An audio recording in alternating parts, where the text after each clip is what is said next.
A very warm hello to all the parents. In the last video, we talked about questioning skills, nurturing questioning skills. So many parents came up with this inquiry that how do we respond to children when they ask us questions. So here in this video, I'm focusing upon how do we respond to children's queries when they have questions. So here in this, like you can see here, there is this father who drew this picture and is asking the child about whom the child can see in the boat. Now this picture is drawn from an adult mind, and according to father, there are two people sitting in the boat. Now a 3.5-year-old child does not know that this is how adults draw human figures in the boat. So this child does not have that knowledge. So now this child tries all the possibilities. So this child says, okay, are these spiders? These are spiders. This is Papa spider and this is Mama spider. And father is like, what have I drawn? Is it looking like a spider? And then father asked again, what is it? Please see it properly. And the child was a little confused then. And the child said, oh, is it an octopus? This is Papa octopus and this is Mama octopus.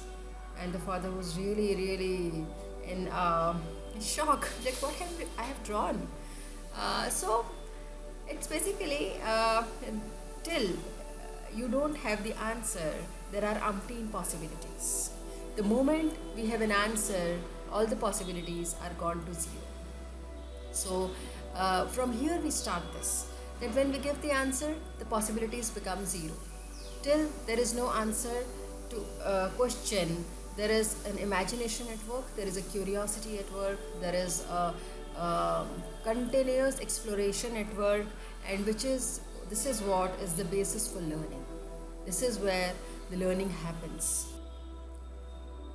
So let us start from the first point of this thing, that when the child is asking us a question, child asking a parent a question, can we accept it that we don't know the answers to the most of the questions that children ask?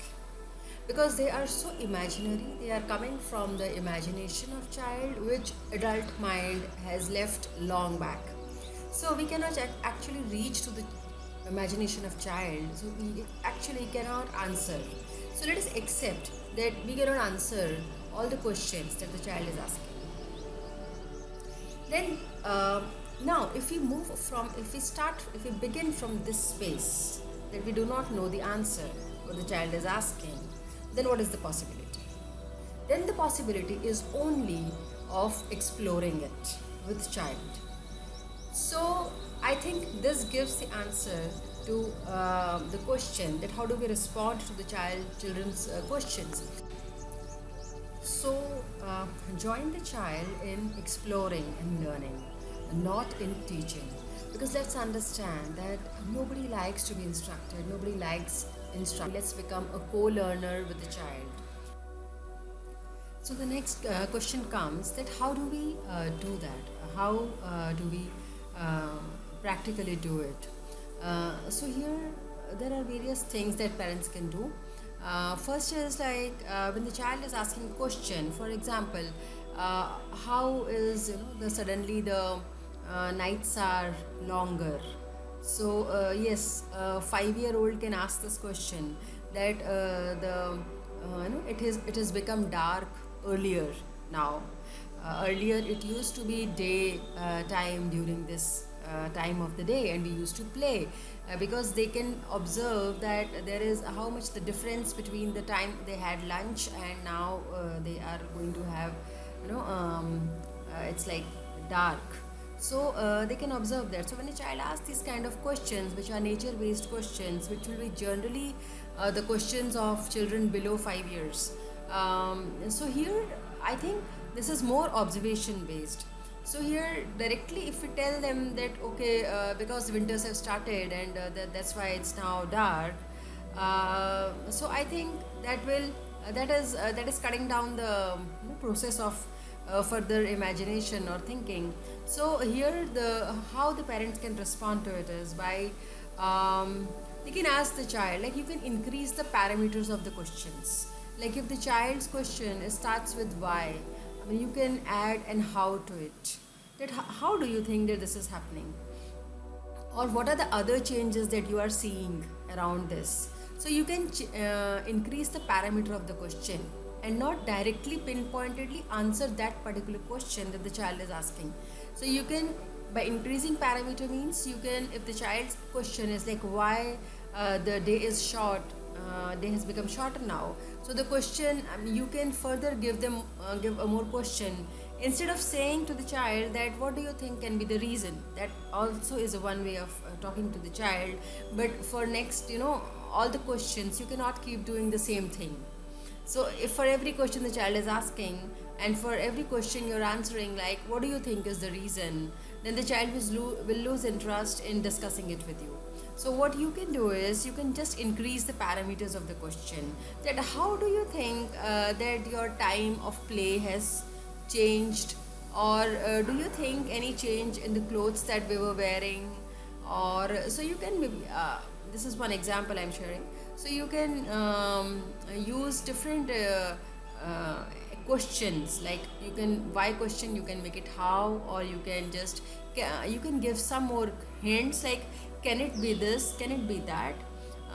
This is one way of keeping the question alive, as well as directing a child a little bit to imagine it a bit more. The second thing you can do is that you can answer the question partially.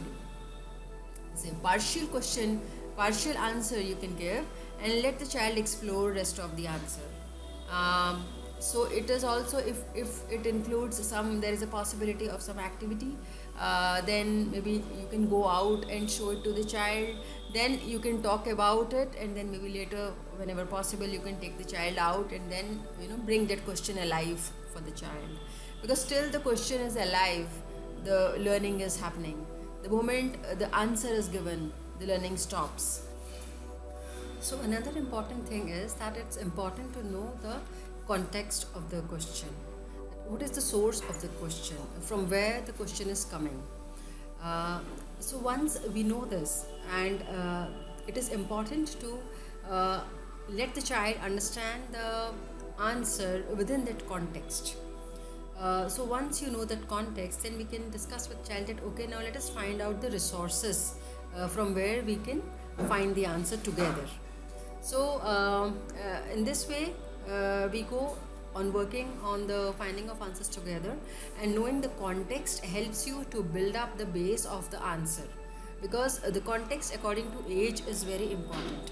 Because for the same age, the answer for a particular age, for the same question, the answer will be different for different age groups. So the questions, so the answers for the same question but different age groups, so that will make a difference, because the context is different, because the vocabulary is different, because the understanding is different. So also it's important to listen to the child. For this you can watch the next video, which is about listening to your child. That what do we mean when we say listening to your child. So it's important to listen to your child and understand whether the child is really asking the question or the child is just thinking aloud. Because children below 4 years are just thinking aloud, they are not really wanting the answers. So it's just what they're thinking inside, it comes on the in their speech. So children below 4 years, they are not really required, they're not really looking for answers. Whereas 5 to 7 years is looking for some clues and some hints, and above 8 years to 9 years, then above that age, then it's a different then it's more of a questioning, then it's a proper questioning the system, questioning the value system, questioning why do I need to study, why do I need to eat this, why is this not good, why is not that not good. So that's a value, those are value based questions then. So those have there's a different way of dealing with those questions, because if not dealt well, it will probably take a shape of argument with a 9-10-year-old or above that. So the same questions are to be answered in a different way with different age groups basically. So before 4, They are more into the nature, and the questions are nature based, and they are just into imaginary world, and they are just thinking, and they're not really looking for the answers, and you are not really required to give the answer then and there. Also, below 4 years, they can really have beautiful stories to know the answers. Parents can make beautiful stories to, to share some answer the child has asked. And similarly, for 5 to 7 years also, there can be stories. Stories are very beautiful tool for answering children's queries. So stories can be used, and but above the age of 9, then there is a different way of dealing with child answers the questions of children. Because then they are in this world, and they are understanding, and they are living the reality of this world. The imaginary world is almost over. So then the answers are really need to be in context with the real life, the practical life.